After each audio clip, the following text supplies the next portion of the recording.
प्रिय विद्यार्थियों, इस अध्याय के पहले भाग में आपने सूर्यातप की परिभाषा, इसके वितरण को प्रभावित करने वाले कारक, वायुमंडल के ठंडा और गर्म होने की प्रक्रिया और ऊष्मा बजट के बारे में पढ़ा था। आपने ये भी जाना था कि पृथ्वी पर ऊष्मा बजट और ऊष्मा संतुलन के वितरण में भी असमानता पाई जाती है, जो हमारे ग्लोब पर पवनों और समुद्री धाराओं के द्वारा संतुलित होती है।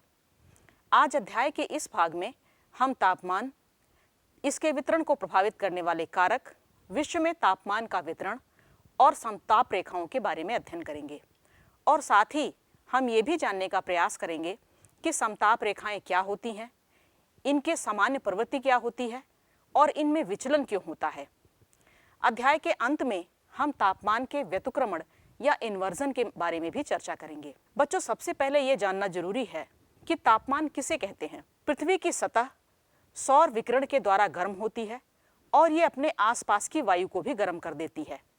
इस प्रकार पृथ्वी की सतह और वायुमंडल के साथ सूर्यातप की अन्योन्य क्रिया से, इंटरैक्शन से उत्पन्न हुई ऊष्मा तापमान कहलाती है। तापमान किसी पदार्थ या स्थान के गर्म या ठंडा होने का डिग्री में माप है। इसे फ़ारेनहाइट, सेल्सियस या केल्विन में नापा जा सकता है। ये वो ऊष्मा होती है जिसे हम महसूस करते हैं। बच्चों, तापमान सूर्यातप पर आधारित होता है। आप जानते हैं कि पृथ्वी की सतह पर सूर्यातप के वितरण में असमानता पाई जाती है, इसलिए तापमान का वितरण भी पृथ्वी पर समान नहीं पाया जाता। धरातल पर तापमान का वितरण बहुत महत्वपूर्ण होता है, क्योंकि पृथ्वी पर विभिन्न प्रकार के जलवायु प्रदेशों, वनस्पति प्रदेशों, जंतु और मानव आदि का अस्तित्व मूल रूप से तापमान के वितरण पर ही आधारित होता है। ये कई कारकों से नियंत्रित होता है। किसी भी स्थान पर वायु का तापमान 6 कारकों के द्वारा नियंत्रित होता है। ये कारक हैं अक्षांश रेखा, समुद्र तल से ऊंचाई, समुद्र से दूरी, वायु राशि का परिसंचरण, उष्ण या कोष्ण तथा ठंडी महासागरीय धाराएं और ढाल का स्वभाव। सबसे पहले हम बात करते हैं अक्षांश रेखा की। तापमान पर अक्षांश रेखा का सबसे अधिक प्रभाव पड़ता है। भूमध्य रेखा पर सूर्य की किरणें सीधी पड़ने के कारण और दिन तथा रात की लंबाई बराबर होने के कारण सूर्यातप सबसे अधिक होता है, इसलिए तापमान भी सबसे अधिक होता है। लेकिन जैसे जैसे हम भूमध्य रेखा से उत्तर और दक्षिण की ओर बढ़ते हैं, तापमान कम हो जाता है। ऐसा सूर्य की किरणों के तिरछा होने के कारण होता है। जून के महीने में जब सूर्य कर्क रेखा पर लंबवत चमकता है, तो उस समय अधिकतम तापमान विषुवत रेखा पर नहीं होता है, ये थोड़ा उत्तर की ओर लगभग 20 डिग्री अक्षांश के पास होता है। इसे तापीय विषुवत रेखा के नाम से जाना जाता है। इसी प्रकार दिसंबर में जब सूर्य मकर रेखा पर लंबवत होता है और दक्षिण में ग्रीष्म ऋतु होती है, तब तापीय विषुवत रेखा भूमध्य रेखा से दक्षिण की ओर स्थानांतरित हो जाती है। दूसरा कारक है समुद्र तल से ऊंचाई। वायुमंडल अपनी ऊष्मा पृथ्वी से होने वाले पार्थिव विकिरण से प्राप्त करता है, इसलिए धरातल के संपर्क में आने वाला भाग सबसे अधिक ऊष्मा प्राप्त करता है। वायुमंडल की निचली परतें सघन होती हैं, घनी होती हैं।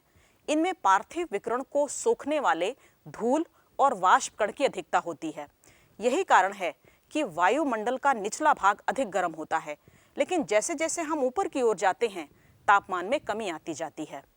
समुद्र तल पर तापमान सबसे अधिक होता है, जबकि ऊंचे पर्वतों पर यह बहुत कम पाया जाता है। ऊंचाई के साथ तापमान के घटने की दर को सामान्य ताप पतन दर या नॉर्मल लैप्स रेट कहा जाता है। प्रति 1000 मीटर की ऊंचाई पर 6.5 डिग्री सेल्सियस तापमान कम हो जाता है। इसे इस चित्र से भी समझा जा सकता है। इस चित्र में समुद्र तल पर औसत तापमान 30 डिग्री सेल्सियस दिखाया गया है, लेकिन समुद्र तल से ऊंचाई बढ़ने पर 1000 मीटर की ऊंचाई पर तापमान 23.5 डिग्री सेल्सियस हो जाता है। 2000 मीटर की ऊंचाई पर यह 17 डिग्री सेल्सियस, जबकि 3000 मीटर की ऊंचाई पर तापमान मात्र 10.5 डिग्री सेल्सियस रह जाता है। इससे ये स्पष्ट है कि समुद्र तल से ऊंचाई बढ़ने पर तापमान भी तेजी से घटता है। समुद्र तल से ऊंचाई बढ़ने पर तापमान के घटने की इसी प्रवृत्ति के कारण पर्वतों की चोटियां बर्फ से ढकी हुई होती हैं। इसी प्रकार किसी भी स्थान की समुद्र से दूरी भी तापमान को प्रभावित करती है। तो तीसरा कारक है समुद्र से दूरी। स्थल की अपेक्षा समुद्र धीरे धीरे गर्म होता है और धीरे धीरे ठंडा होता है, लेकिन स्थल जल्दी गर्म और जल्दी ठंडा हो जाता है। समुद्रों के तापमान में भिन्नता कम होती है, इसलिए सागर के पास वाले स्थानों में इसका समकारी प्रभाव पड़ता है। ये तापमान को ना तो बहुत अधिक होने देता है और ना ही बहुत कम। इसलिए समुद्र के पास वाले स्थानों पर गर्मियों में तापमान ना तो बहुत अधिक होने पाता है और ना ही सर्दियों में ये बहुत कम होता है। लेकिन जैसे जैसे तट से दूर आंतरिक क्षेत्र आते हैं, वहां पर समुद्र का समकारी प्रभाव नहीं होता है। स्थल भाग तेजी से गर्म और तेजी से ठंडे होते हैं, जिससे गर्मियां भीषण होती हैं और सर्दियां भी बहुत कठोर होती हैं। समुद्र से दूरी का प्रभाव एशिया महाद्वीप के आंतरिक क्षेत्रों में सबसे अधिक दिखाई पड़ता है। यहाँ गर्मियों का तापमान 30 डिग्री सेल्सियस से अधिक होता है, जबकि सर्दियों में 0 से कई डिग्री सेल्सियस नीचे चला जाता है। समुद्र के निकटवर्ती क्षेत्रों में स्थल समीर और समुद्री समीर का भी प्रभाव तापमान के ऊपर पड़ता है, तो जलवायु को सम रखने में इसकी महत्वपूर्ण भूमिका होती है। तापमान को प्रभावित करने वाला अगला कारक है वायु राशि का परिसंचरण। प्रचलित पवन और वायु राशियां भी अपने मूल क्षेत्र से चलकर प्रभावित क्षेत्र के तापमान में भारी परिवर्तन लाती हैं। विषुवत रेखा से उच्च अक्षांशों की ओर चलने वाली हवाएं गर्म होती हैं, जो तापमान को बढ़ा देती हैं, जबकि ध्रुवीय भागों से आने वाली ठंडी हवाएं निचले अक्षांशों यानी कि विषुवत रेखा के पास में तापमान को कम कर देती हैं। इसी प्रकार पर्वतों के ऊपरी भाग से नीचे घाटी में उतरने वाली हवाएं घाटियों का तापमान नीचा कर देती हैं। कुछ स्थानीय हवाएं भी अपने क्षेत्र के तापमान में भारी परिवर्तन लाती हैं। लू इसी प्रकार की एक स्थानीय हवा है जो मई जून के महीने में भारत के उत्तरी भागों का तापमान बढ़ा देती है। महासागरों में चलने वाली सागरीय धाराएं भी तटीय क्षेत्रों के तापमान में भारी परिवर्तन लाती हैं। महासागरीय धाराएं दो प्रकार की होती हैं, गर्म या उष्ण जलधाराएं और ठंडी जलधाराएं। उष्ण कटिबंध से चलने वाली गर्म जलधाराएं उच्च अक्षांशों में तटीय भागों में औसत से अधिक तापमान कर देती हैं, जैसा कि मानचित्र में दिखाया गया है। उत्तरी अटलांटिक महासागर में चलने वाली गल्फ स्ट्रीम और उत्तरी अटलांटिक प्रवाह यूरोप के उत्तरी पश्चिमी भाग में तापमान को बढ़ा देती है, जिससे यूरोप के अधिकांश बंदरगाह साल भर व्यापार के लिए खुले रहते हैं। इसी प्रकार जापान के निकट बहने वाली क्यूरोशियो गर्म जलधारा के कारण जापान के उत्तरी द्वीपों में तटीय क्षेत्रों का तापमान सामान्य से अधिक रहता है। इसी प्रकार ठंडी जलधाराएं भी तटीय क्षेत्रों में तापमान कम कर देती हैं। पर्वतीय क्षेत्रों में ढाल की स्थिति भी तापमान के वितरण को प्रभावित करती है। पहाड़ी क्षेत्रों में धरातल का जो भाग सूर्य के सामने पड़ता है, वहां पर सूर्य की किरणें सीधी पड़ती हैं और सूर्यातप की मात्रा अधिक होती है, जिससे तापमान भी अधिक होता है, जबकि इसके विपरीत ढाल पर तिरछी किरणों के कारण तापमान कम हो जाता है। इस प्रकार ये सभी कारक धरातल पर तापमान के वितरण में होने वाली विभिन्नता को प्रभावित करते हैं। आगे हम विश्व स्तर पर तापमान के वितरण के बारे में जानेंगे। मानचित्र पर तापमान का वितरण समताप रेखाओं की सहायता से दिखाया जाता है। सबसे पहले हम ये जानते हैं कि समताप रेखाएं क्या होती हैं। धरातल पर समान तापक्रम के स्थानों को मिलाने वाली रेखाएं समताप रेखा या आइसोथर्म कहलाती है। समताप रेखाएं सामान्यतः अक्षांशों के समानांतर होती हैं, क्योंकि तापमान पर अक्षांशों का ही सबसे अधिक प्रभाव पड़ता है। धरातल पर जनवरी और जुलाई के महीने में तापमान की चरम स्थिति पाई जाती है, यानी कि जुलाई में उत्तरी गोलार्ध में गर्मियां होती हैं और तापमान अधिकतम होता है, जबकि इसी समय दक्षिणी गोलार्ध में शीत ऋतु होती है। इसी प्रकार जनवरी में उत्तरी गोलार्ध में शीत ऋतु होती है और तापमान न्यूनतम होता है, जबकि दक्षिणी गोलार्ध में भीषण गर्मी की ऋतु पाई जाती है। इसीलिए पृथ्वी के तापमान के वितरण को समझने के लिए हम इन दो महीनों में समताप रेखाओं की स्थिति का अध्ययन करते हैं। तो सबसे पहले हम बात करते हैं जनवरी में समताप रेखाओं के वितरण की, जैसा कि इस मानचित्र में दिखाया गया है। इस मानचित्र की सहायता से हमें धरातल पर तापक्रम के बारे में कुछ महत्वपूर्ण तथ्य मिलते हैं। पहला, जनवरी में उत्तरी गोलार्ध में शीत ऋतु और दक्षिणी गोलार्ध में ग्रीष्म ऋतु होती है। दूसरा, इस समय समताप रेखाएं उत्तरी गोलार्ध में अपने सामान्य पथ से अधिक विचलित होती हैं, यानी कि ये अक्षांशों के समानांतर नहीं होती हैं। ऐसा उत्तरी गोलार्ध में जल और स्थल के असमान वितरण के कारण होता है। जनवरी में समताप रेखाएं महासागरों पर उत्तर की ओर तथा महाद्वीपों पर दक्षिण की ओर मुड़ जाती हैं। इसे उत्तरी अटलांटिक महासागर में स्पष्ट रूप से देखा जा सकता है। उत्तरी अटलांटिक महासागर में गल्फ स्ट्रीम और उत्तरी अटलांटिक प्रवाह की उपस्थिति के कारण महासागरों का तापमान अधिक होता है, जिससे समताप रेखाएं उत्तर की ओर मुड़ जाती हैं। लेकिन जब ये समताप रेखाएं यूरोप में स्थल भाग की ओर जाती हैं तो समुद्र से दूर जाने पर तापमान तेजी से घटता है और ये समताप रेखाएं दक्षिण की ओर मुड़ जाती हैं। समताप रेखाओं के उत्तर और दक्षिण मुड़ने का अर्थ है कि समान अक्षांश पर तापमान एक जैसा नहीं रहता। जैसा कि मानचित्र में आप देख रहे हैं, 0 डिग्री सेंटीग्रेड की समताप रेखा उत्तरी अमेरिका के आंतरिक क्षेत्र में 30 डिग्री अक्षांश के पास स्थित है। लेकिन जैसे ही ये अटलांटिक महासागर की ओर बढ़ती है, यूरोप के तटीय क्षेत्रों में इसकी स्थिति 60 डिग्री उत्तरी अक्षांश के आसपास पाई जाती है। यूरेशिया के आंतरिक क्षेत्रों में फिर से ये 30 से 35 डिग्री उत्तरी अक्षांश पर मुड़ जाती है। इससे स्पष्ट है कि जनवरी में समताप रेखाएं महासागरों पर उत्तर की ओर तथा महाद्वीपों पर दक्षिण की ओर मुड़ जाती हैं। समुद्र से दूरी बढ़ने के साथ तापमान तेजी से घटता है, क्योंकि यहाँ समुद्र का समकारी प्रभाव नहीं पड़ता है। यही कारण है कि यूरेशिया के आंतरिक भागों में जनवरी का तापमान -50 डिग्री सेल्सियस तक पहुंच जाता है। ये स्थान विश्व के सबसे ठंडे स्थान होते हैं। और आखिरी तथ्य है, जनवरी में तापीय विषुवत रेखा। तापीय विषुवत रेखा क्या है? 27 डिग्री सेल्सियस की समताप रेखा तापीय विषुवत रेखा कहलाती है। इसकी स्थिति विषुवत रेखा के दक्षिण में होती है, क्योंकि इस समय सूर्य मकर रेखा पर लंबवत चमक रहा होता है। अब दक्षिणी गोलार्ध में समताप रेखा की स्थिति का अध्ययन करते हैं। इस समय दक्षिणी गोलार्ध में ग्रीष्म ऋतु होती है।